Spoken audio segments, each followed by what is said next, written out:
Welcome to Lake of the Ozarks. I'm Captain Ben Beecher at MarineMax. Today I'm on a 2019 Sea Ray 270 SDX. Starting off at the back of the boat here. The flip down step, which is awesome for coving out. And nice aft lounge here. You see the sea deck on the platform.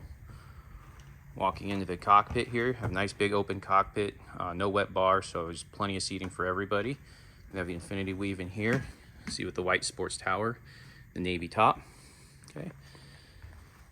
And you have your captain and co-captain seat, both with bolsters.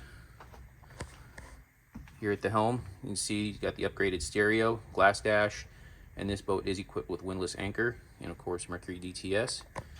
Looking here right at 100 and looks like 24 hours, almost 125 hours. A very low hour boat. Got a pump out head in here. And forward here, this is the bow seating area. You can see it does have the bow filler cushion. And then windlass on the front.